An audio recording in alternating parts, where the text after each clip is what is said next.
What is a natural disaster? While we all probably have ideas of examples of natural disasters, there is a literature, like there is a literature on everything, about natural disasters. And to be sure that we're talking about the same thing, it is important before we get started to define our terms. So I'm relying on the definition of disasters used by the most common data source on natural disasters, the MDAT database, which is now freely available for anyone to download in case you're curious. The link is here at the bottom of this slide, and we're going to be looking at MDAT data in the workshops on Wednesday. So there are a couple of different types of natural disasters. We're going to start with naturally made ones and then look at man-made phenomena that are considered disasters. So, natural occurring physical phenomena that can be caused by rapid or slow onset events. They can be geophysical, earthquakes, landslides, tsunamis, and volcanic activity. Not going to talk that much about landslides in this case, though from the Nepali example, you can see the absolutely devastating effect of landslides on people's lives and security in places in which you do have mountainous terrain that can come down in after earthquakes, or a lot of rain can also trigger landslides. Tsunamis that often result from earthquakes, and volcanic activity. Hydrological, one thing we don't really have to worry about here is volcanoes, which is nice. Hydrological natural disasters include avalanches and floods, as in the Pakistani case back in 2010 and 2020. We've also looked at examples of flooding in Vietnam, in the Mekong Delta, and Mozambique. There's a lot of cases in which you can see widespread flooding causing major challenges to nations and to peoples. Climatological natural disasters include extreme temperatures, droughts, and wildfires. So that's where we would see the types of fires that we've seen in the last year here would be considered a climatological natural disaster. Meteorological ones include cyclones and storms and wave surges. And the last is biological, including disease epidemics and insect or animal plagues. Not that much literature on epidemics and their effect on human security and conflict from a political science perspective. I suspect over the next couple years there will be. And what's been amazing to watch over the last 6 months is the information gathering about COVID-19 spread and the live visualizations from Johns Hopkins and others about COVID-19 spread that will enable a lot of really good research designs, hopefully. Now that we're starting to see more about medical responses to the COVID-19 pandemic, but also I think we're going to see some related to the kind of human security and conflict topics we've seen in this class. The second major type of disasters would be technological or man-made, that are caused by humans and occur in or close to human settlements. Complex emergencies and conflicts. The danger with any of these things is the risk of endogeneity, and so you really couldn't look at how complex emergencies could lead to conflict, because conflicts are often a crucial part of a definition of complex emergencies. I've done some work on foreign aid and humanitarian responses to complex emergencies. It was an area of humanitarian aid research and collaboration and learning in the 1980s and 1990s. Sudan was the earliest effort to try to coordinate responses to complex emergencies. For my master's thesis, I looked at how Operation Lifeline Sudan in the 1990s was an effort to coordinate aid delivery between 40 different organizations, national, international, and subnational, to the disasters, because we're going to look at this in a second. When you have complex emergencies, there are multiple factors overlapping: human security, conflict, climate, and environmental. and it requires a coordinated response to minimize duplication. And we've seen a similar learning process with natural disasters we're going to talk about a bit later today.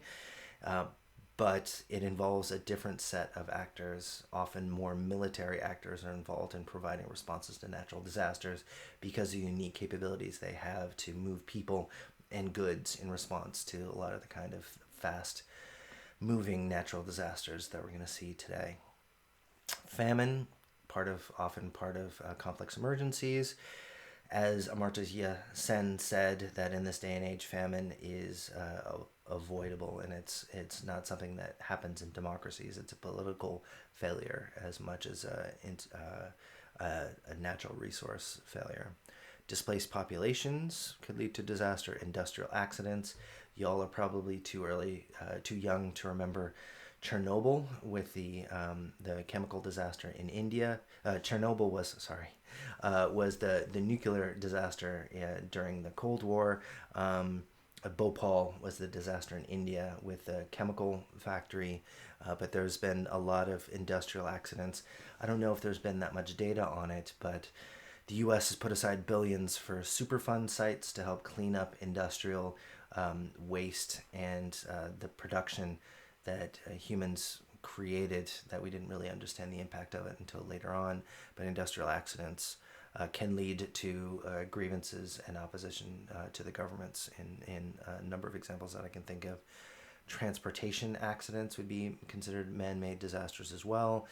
There was a bridge that collapsed in the U.S. a couple of years ago in, I think, Minnesota. And you can think of other transport accidents and failures of infrastructure that would be considered a disaster and can lead to widespread loss of life. Dams failing, like in California in the 19th century, I talked about in the Water Week when you had a collapse of a dam. Environmental degradation would be considered a man-made disaster. I haven't had the heart to watch the David Attenborough documentary that was just released on Netflix, but it's one of those cases in which the evidence for humans degrading our environment is there's just way too many examples of that. And pollution. Growing up in Los Angeles, I used to go to school on the west side near Westwood and Beverly Hills, but we used to live in the San Fernando Valley. And so going over the 405 pass every single day when I was a kid, back when leaded gas was legal, at least in the beginning, you would see this huge soup of smog often sitting over the San Fernando Valley, and you wouldn't be able to see the hills on the other side. California passed a lot of strict environmental regulations related to emissions, and now, back when I used to, in the before times when I used to be able to visit LA, those kind of widespread smog instances still can occur, but are much more rare. But you do go to different countries and you see the effect of pollution in those societies. I've never seen any pollution like I saw when I was in Beijing. And so that would also be considered something that would have widespread health issues. And you can also see examples of the pollution from China spreading over into South Korea and Japan as well. So a lot of these man-made disasters don't follow isolated kind of bounds. So those were a couple of examples of man-made disasters that we're going to look at. As with conflict, you have to have thresholds for what would be considered a disaster instead of a I don't know, what would you call like a low-grade disaster, a tragedy, small-scale incident. But with natural disasters, like with conflict, there's thresholds in order to try to operationalize what you're looking at. The Easton uses the definition, and often some of this comes from the data generation process with MDAT. 10 or more people killed, 100 or more people affected. A declaration of a state of emergency, which will be relevant for an example I'm going to be talking about in a second. But in order for tapping into emergency aid funds in a lot of countries around the world, it requires a formal declaration of an emergency to be able to tap into those responses. And for disasters, there's a call for international assistance. This is something that can be politically sensitive in some areas. In Myanmar, after Cyclone Nargis, there was widespread destruction. Hundreds of thousands of people needed assistance, but the government declined to call for international assistance because of the negative effects and actors that might become involved that they didn't want involved in the assistance. As we can see, calling for international assistance can be politically sensitive in some countries, especially non-democracies. This is a rough graph from the MDAT database of the growth of natural disasters over time. You see quite dramatic growth from the mid-1970s. I would be quite skeptical of drawing any concrete conclusions about the overall increase in natural disasters over time, in part because the information sources that we have now are dramatically different than the 1970s. And so the press reports or the monitoring for earthquakes that now exist wasn't as developed. And so earthquakes could go unrecorded. Man-made disasters could be covered up. Flooding wasn't reported in the kind of media that MDAT uses to gather their information, but you do see from this that there was a spike in natural disasters around 2001. I haven't updated these data in the last 6 years. They do have their data. In preparation for this class, it used to be really hard to get to, but now it's quite easy to download their data. A couple of maps to show the geographic spread of the frequency of natural disasters. You see Australia, the US, Mexico, Russia, China, India, Iran being at that highest level of disaster frequency, and other smaller countries having them less frequent. Though again, I worry about reporting consistency. Whether you're in Burkina Faso or China, you might have different sources of information, but you also see in Africa, you see that cluster along the east coast of the continent. There are different types of disasters that occur in different places. This is a rough kind of measure of frequency. You see Indonesia as well. And the number of deaths, while you see in the eastern coast of Africa, the frequency was relatively more frequent than other places. You see that Mauritania, Ethiopia were quite hard hit from the natural disasters. You see Mozambique and Zimbabwe and Botswana were hard hit from the number of deaths. So the frequency might be lower. Like the US was one of the most frequent destinations for natural disasters, but the number of deaths were markedly lower than other countries. And you can make arguments about what that speaks to for either the type of disasters that governments have to respond to, as well as the capacity that they have to respond to them. So there's definitely differences in the frequency and the cost in lives in different areas around the world. This is a map of that first Pakistani flooding example from the videos that we watched before this one, and it just shows pretty much from the entire length of the country was affected by flood areas, those areas in dark blue, going from the incredible mountainous areas in the north all the way down to the Indian Ocean. And you can see in a country that has tens of millions of people, the number of people who were affected were quite dramatic. The other example that we're going to look at from the region was the Indian Ocean tsunami that ended up having a dramatic effect on the Aceh conflict that we're also going to look at for our case study for today. In this report, the Australian government generated, you can see quite dramatically than any of the other the photos that I could see, how the ocean height in centimeters, 120 centimeters in height, with the tsunami moving quite dramatically west towards Sri Lanka, and hitting Aceh there right in the tip of Sumatra. It was before your guys' time, but it was one that happened on Boxing Day, in which you had hundreds of thousands of people affected or killed in the space of a couple minutes. And The ability to get information about the spread of the tsunami was much better in 2004 than it had been 20 or 30 years earlier, and we've gotten even better now at ocean monitoring and satellite monitoring of these effects. But still, you have people who don't have the the capacity to be able to move to higher ground that were dramatically affected. So tsunamis is another example of natural disasters. I mentioned plagues of insects. I haven't seen any examples of plagues of animals. I'm sure they're out there, but locusts regularly can cause widespread destruction and damage in Eastern Africa, in the Arabian Peninsula, and is something that can be quite dramatic in the destruction of agricultural production. And earthquakes. And so you can see this is from the Berkati article for this week, the number of earthquakes. It can vary quite dramatically year on year, but there does seem to be a long-term average around 50 to 55 earthquakes that are registered at 5.5 or greater over time. And where they are is definitely clustered in certain parts of the world. You see the west coast of South America and the west coast of the U.S. and Alaska.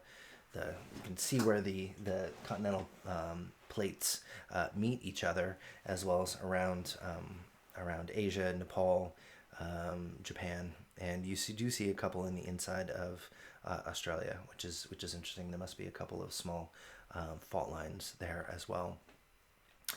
I am old enough to remember and to live through the last major earthquake to hit the Southern California region in the Northridge quake in 1994. It was 6.7 on the Richter scale. 54 people died in Los Angeles, and property damage was estimated between 22 or to 85 billion US dollars at that time. I'm not holding the amount constant. I was woken up quite early. I'd been through some that were smaller, 4 and 5s when I was growing up as a kid. This one just felt like a Mack truck was going, right on the other side of our wall. Scared half to death. You go into a doorway and just wait for it. I was relatively lucky. We were on a hillside. It wasn't in the middle of the basin. In the San Fernando Valley, it's basically just sediment in the middle of this bowl of mountain ranges. LA is the only major metropolitan area that I'm aware of that's actually split by a mountain range.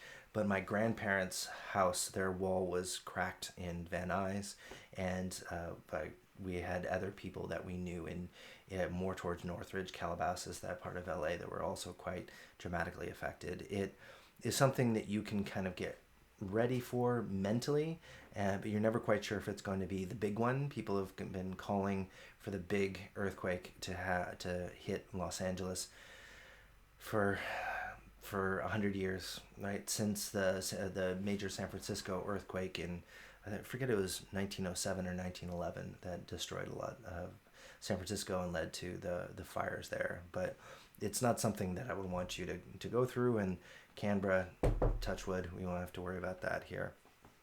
Another area that I lived in for a while was an earthquake in Alaska. I think this is the largest to hit the U.S. mainland. It was in 1958.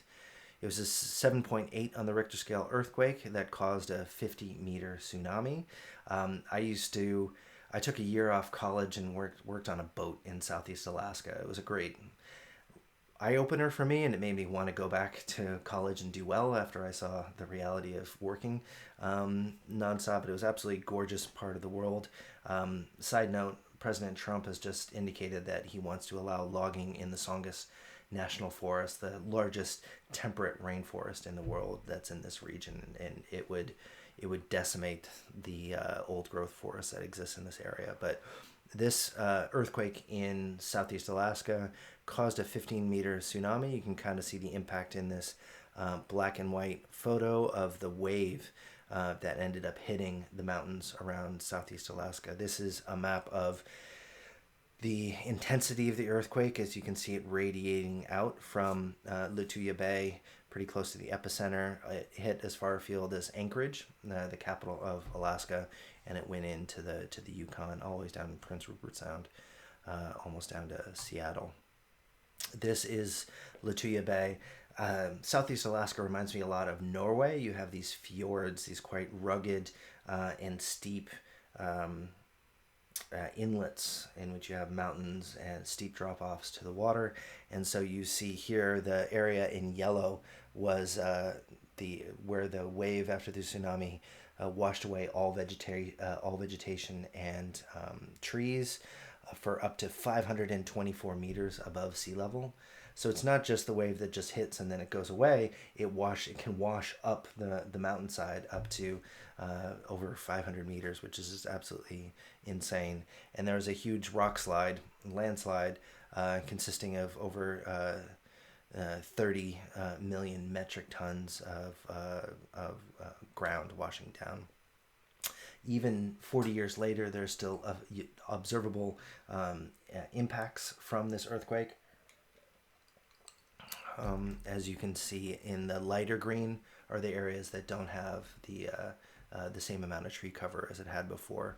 So these light areas there can still wash away, and you can still see where the rock slide happened right there. And so there's long-term effects on nature as well as on people being able to live. Same with the Fukushima Daiichi nuclear power plant disaster, in which you had an earthquake that was above the estimates that the plant was prepared for, and the waters that flew in.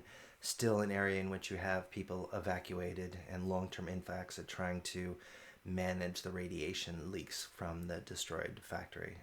A place in which you didn't have as many killed as could have been because of the infrastructure and the building standards in Japan and being able to respond to these relatively predictable natural disasters, but still a long-term impact that shapes how people think about nuclear power and where it's actually built. So those are a couple of initial definitions and trends related to natural disasters, what they are, the thresholds to be considered a major natural disaster, geological and non-man-made disasters as well as man-made disasters. And so then we can start to think about how that might affect human security and conflict, and how the literature has disproportionately focused on a few quite high-profile types of disasters: droughts, floods, earthquakes, temperature rises, less so about fires, and how that affects our ability to respond to people's needs as institutions, as well as us to be able to take care of ourselves in times of sudden change. So let's move on to the next section on natural disasters and their connections with conflict.